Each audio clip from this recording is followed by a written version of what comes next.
Embora o Brasil possua atualmente 2.071 unidades de conservação, ainda é insuficiente para bater a meta estabelecida no Plano Estratégico de Biodiversidade para o período de 2011 a 2020. Esse plano foi estabelecido em 2010 na 10ª Conferência das Partes da Convenção sobre Diversidade Biológica, onde foi traçada estratégias de medida que visavam diminuir a perda da diversidade no planeta. Segundo as metas estabelecidas, as áreas protegidas deveriam conservar de maneira eficiente no mínimo 17% das áreas terrestres e águas continentais e 10% das áreas costeiras e marinhas, principalmente aquelas de extrema importância para a biodiversidade, isso previsto até o ano de 2020. No entanto, essas metas não foram alcançadas com sucesso. Então, surgiu a necessidade de avaliar a gestão das áreas protegidas progressiva, pois houve a percepção de que não basta simplesmente declarar área protegida. É necessário uma gestão bem definida e bem executada para que sejam eficientes seus resultados. A partir disso, o plano de manejo se tornou o instrumento principal na gestão de uma unidade de conservação. Em relação ao panorama dos planos de manejo no Brasil, os planos de manejo surgiram da necessidade de planejamento de gestão ambiental. Eram realizados por grupos de especialistas em planejamento que utilizavam as informações colhidas que sejam consideradas relevantes para desenvolver o melhor plano possível com base na sua experiência. No entanto, esses profissionais, por vezes, nem visitavam o local para o qual estavam construindo o plano de manejo, o que provocava grandes divergências entre a teoria e a prática. Apenas no ano de 1979, o plano de manejo foi reconhecido como um projeto dinâmico que utilizava técnicas de planejamento ecológico, onde era determinado o zoneamento de um parque nacional, caracterizando suas zonas e propondo seu desenvolvimento, ou seja, o desenvolvimento de um plano, de acordo com seus objetivos. Seu objetivo era estabelecer um manejo ecológico adequado dos parques nacionais, dividido em zonas diferentes, cada uma com características e graus de intervenção diferentes. Foi então reconhecido que o planejamento é tão importante quanto a própria criação da unidade de conservação. É obrigatoriedade que toda unidade de conservação deve possuir um plano de manejo, visto que para garantir a efetividade da unidade de conservação é preciso planejar e executar sua gestão, a fim de que não seja apenas uma unidade de papel. Um dos maiores problemas das áreas protegidas é a falta de estratégias para o futuro. Por isso, a produção de um plano de manejo é essencial para uma eficiente gestão das áreas protegidas. Plano de manejo é um documento que guia o uso e o controle dos recursos de uma determinada área protegida, constituindo-se em uma ferramenta dinâmica, acessível, prática e realista, baseada em processos de planejamento ecológicos e socioeconômicos, com indicadores gerais para a conservação, zoneamento e uso do espaço ambiental em 3 dimensões. A espacial, onde é estabelecido o que deve ser feito no dado espaço. A temporal, estabelecendo quando deve ser feito. E a metodológico, estabelecendo como deve ser feito.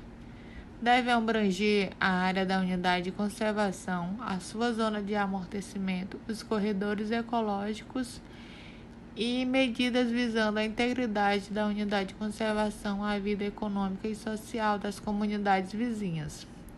Entretanto, nem sempre os planos de manejo abrangem zonas de amortecimentos. Além disso, abrange também medidas visando a integração da unidade de conservação à vida econômica e social das comunidades vizinhas. pois é fato que não pode se implantar uma unidade de conservação e ignorar as comunidades que residem no seu entorno, como se não fizesse parte daquele contexto. É então fundamental estabelecer políticas públicas que integrem, criando condições para que participem dos processos socioeconômicos da região, onde estão inseridas, e promovendo o desenvolvimento de alternativas de renda e de subsistência que minimizem os agravantes que a criação da unidade pode provocar a essas vidas. Quando essas medidas são colocadas em práticas, têm papel estratégicos que agem de forma direta e positiva na conservação da biodiversidade, pois a criação de atividades econômicas e sustentáveis como alternativas de geração de renda para as comunidades, promovendo a sua sensibilização, que muda a visão dos que possuem em relação à área protegida. Esse bom relacionamento acarreta na conservação da biodiversidade da unidade de conservação, uma vez que a comunidade passa a apoiá-la e também protegê-la, pois se sente integrada de seu contexto. Do contrário, a comunidade torna-se inimiga da unidade de conservação em que constitui. Fica então claro, a abrangência do plano de manejo ultrapassa a perspectiva puramente ambiental e trata também de questões sociais e econômicas, incluindo a participação dos grupos e indivíduos afetados.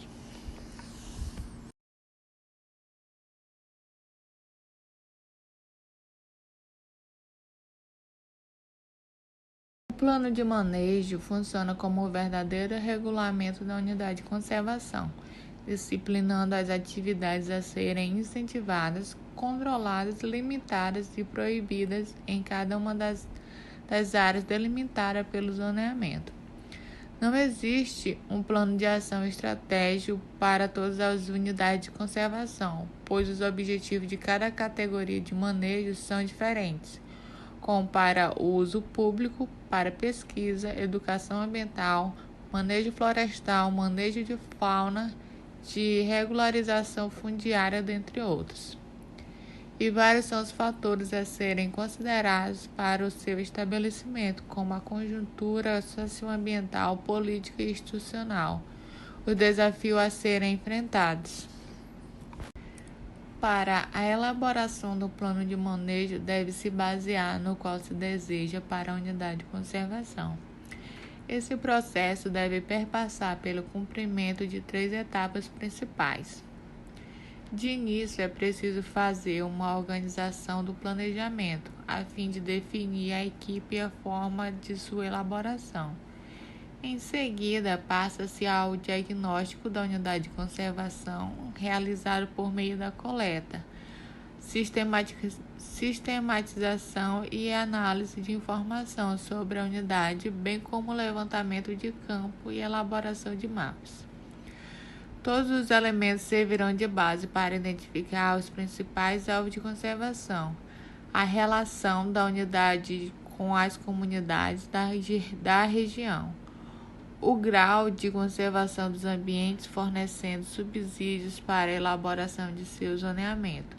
Essa fase constitui-se de 4 fases: a coleta de dados, a avaliação dos dados, identificação de restrições, ameaças e oportunidades de identificação dos objetivos da gestão. Com base no diagnóstico, passa a ser possível realizar o planejamento da unidade, que se concretiza com seu zoneamento e a definição das normas que vão regir a gestão.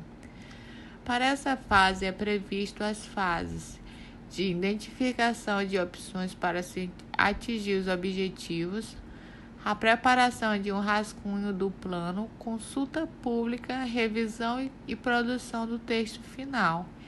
E, por fim, a aprovação do texto final pela autoridade competente.